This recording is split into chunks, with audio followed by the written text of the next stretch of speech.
Bonjour, suivez attentivement comment nous allons vérifier si cette matrice B est diagonalisable ou pas. Mais avant cela, toi qui n'es pas encore abonné à cette chaîne, je t'invite directement à t'abonner en cliquant juste en dessous de cette vidéo sur s'abonner en couleur rouge. Et toi également qui t'es déjà abonné à cette chaîne, je t'invite également à partager davantage cette vidéo. Nous allons commencer par calculer les valeurs propres. Alors pour calculer les valeurs propres, nous allons utiliser le polynôme caractéristique qui est P de lambda et nous allons résoudre ce P de lambda égal à 0 pour pouvoir calculer donc ces valeurs propres. P de lambda, le polynôme caractéristique, est égal au déterminant de B moins lambda multiplié par la matrice identité égale à 0. Ce déterminant est égal à quoi? À la matrice B, la voici, moins lambda multiplié par la matrice identité, le tout égal à 0. Nous allons donc multiplier lambda par la matrice identité. Lambda fois 1 c'est lambda, lambda fois 0 c'est 0, lambda fois 0 c'est 0, lambda fois 0 c'est 0, lambda fois 1 c'est lambda, lambda fois 0 c'est 0, lambda fois 0 c'est 0, lambda fois 0 c'est 0 et lambda fois 1 c'est lambda. Maintenant, nous allons soustraire cette matrice-ci de celle-ci. Mais avant cela, je vous fais une remarque. Lorsqu'on multiplie lambda par la matrice identité, on se rend compte que lambda se trouve sur la diagonale. Voilà lambda sur la diagonale. Pourquoi? Parce que lambda multiplié par 1, c'est lambda. Nous allons donc soustraire cette matrice-ci de celle-ci. 2 moins lambda, c'est 2 moins lambda. 1 moins 0, c'est 1. 1 moins 0, c'est 1. 1 moins 0, c'est 1. 2 moins lambda, c'est 2 moins lambda. 2 moins 0, c'est 2. 1 moins 0, c'est 1. 1 moins 0, c'est 1. Et enfin, 1 moins lambda, c'est 1 moins lambda. Nous allons donc résoudre ce déterminant égal à 0. Le déterminant de cette matrice est égal à quoi? Alors, pour vérifier si on a trouvé la soustraction, vous regardez sur la matrice B. Partout sur la diagonale, on fait moins lambda, donc 2 moins lambda, 2 moins lambda ici et 1 moins lambda ici. Et les autres restent échangés. Donc nous avons 1, 1 et 2, 1, 1 et 2. Et vous allez voir ici, c'est 2 moins lambda. Ici, c'est 2 moins lambda. Ici, c'est 1 moins lambda. Et les autres ici restent échangés. 1, 1, 1, 1, 1, 1. Maintenant, nous allons appliquer le déterminant. Pour appliquer le déterminant de cette matrice-ci, suivez attentivement. On barre comme ceci et on barre comme ceci. On prend la valeur ci qui est 2 moins lambda et la matrice ci qu'on n'a pas barrée qui est 2 moins lambda 1, 2 moins lambda 1, 2 et 1 moins lambda, 2 et 1 moins lambda. Maintenant, on va barrer comme ceci et comme ceci. On fait moins la valeur ci. Moins la valeur ci, ça fait moins 1. Et comme on a barré comme ceci et comme ceci, on va prendre ceci. 1, 1 qu'on n'a pas barré. On va prendre 2 et 1 moins lambda, 2 et 1 moins lambda qu'on n'a pas barré. Et enfin, lorsqu'on va trouver ceci, on va barrer comme ça et comme ça. Donc, pour trouver ceci, j'ai barré comme ceci et comme ceci. Lorsque je barre comme ça et comme ça, je prends la valeur qui est 1 et je n'ai pas barré ceci, cette matrice-ci, je la prends. Donc, 1, 1, 1, 1 et 2 moins lambda, 1, 2 moins lambda, 1 égale donc à 0. Ce que je vais faire, c'est que je vais faire ça fois ça moins ça fois ça en facteur de ça. Donc 2 moins lambda en facteur de ça fois ça, moins ça fois ça. Et ici, j'aurai moins 1 en facteur de ça fois ça, moins ça fois ça. Et là, j'aurai 1 en facteur de ça fois ça, moins ça fois ça. Égal donc à 0. Suivez donc comment j'ai effectué cette opération. 2 moins lambda en facteur de ça fois ça, ça fait 2 moins lambda fois 1 moins lambda. Moins ça fois ça, 1 fois 2, ça fait moins 2, avec le moins de la formule. Moins 1 en facteur de ça fois ça, donc 1 fois 1 moins lambda, ça fait 1 moins lambda. Moins 1 fois 2, ça fait moins 2. Plus 1 en facteur de 1 fois 1, 1. Moins 2, 1 fois 2 moins lambda, ça fait moins 2 moins lambda. Le tout donc égal à 0. Ce que je fais, c'est que je mets 2 moins lambda en facteur et là, je développe ceci. Je développe ceci, donc 2 fois 1, 2, 2 fois moins lambda, 2 moins lambda, moins lambda fois 1, moins lambda fois moins lambda, plus lambda au carré. Le moins lambda, si est là. Maintenant ici, moins fois 1, moins 1, moins fois moins lambda plus lambda, et moins fois moins 2, plus 2. Ici, j'aurai plus fois 1, 1, plus fois moins 2, moins 2, plus fois moins, moins lambda, ça fait plus lambda, égal à 0. Je vais donc regrouper les termes-ci. Je remarque que ici, j'ai moins 1, j'ai 1 ici, ça s'en va, ça s'annule. J'ai 2 ici et j'ai moins 2 ici, ça s'annule. Et j'ai lambda ici et lambda ici, ça fait 2 lambda. C'est pourquoi vous allez voir 2 lambda ici. Ici à l'intérieur, j'ai 2 ici et j'ai moins 2 ici, ça s'annule. Et je mets plus lambda carré devant, donc plus lambda carré devant. Moins 2 lambda, ça fait moins 3 lambda.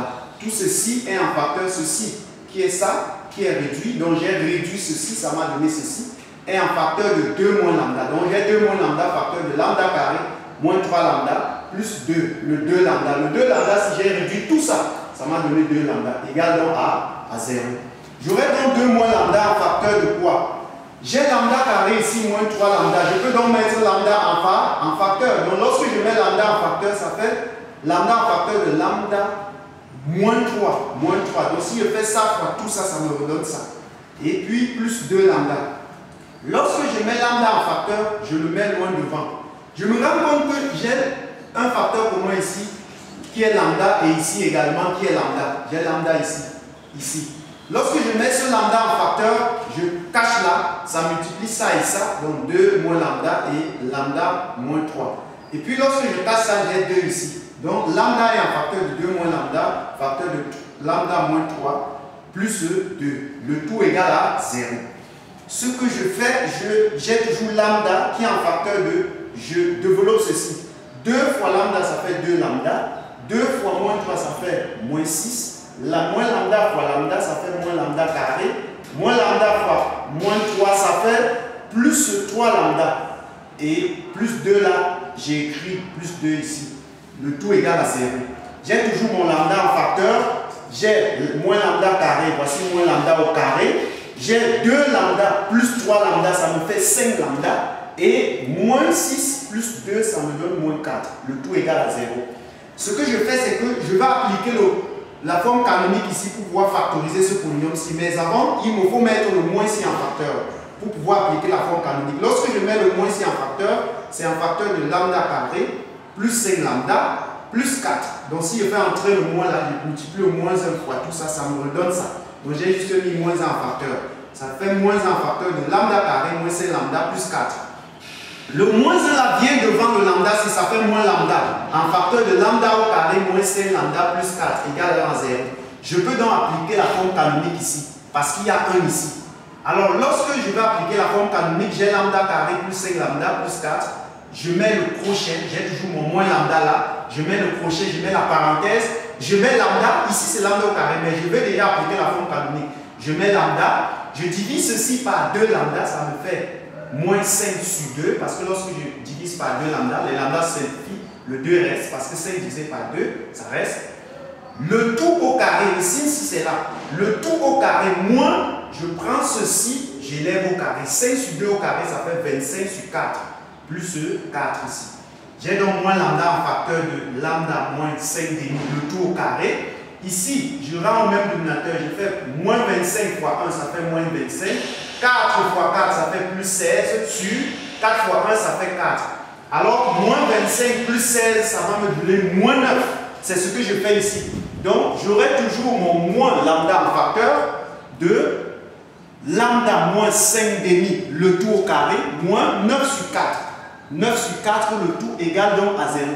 Je vais donc trouver un nombre qui est élevé au carré, nous donne 9 quarts. Alors, j'aurai donc moins lambda en facteur de lambda moins 5 demi, le tout au carré. Alors, 3 demi, le tout au carré me donne donc 9 quarts. Voilà ce nombre élevé au carré qui va me donner 9 quarts. J'ai donc A au carré moins B au carré. Je peux donc factoriser avec l'identité remarquable. Donc, j'aurai toujours moins lambda qui est là, toujours en facteur. J'ai A qui est lambda moins 5 demi, c'est là. Moins B, B c'est 3 demi. Donc, ça fait A moins B, 3 demi.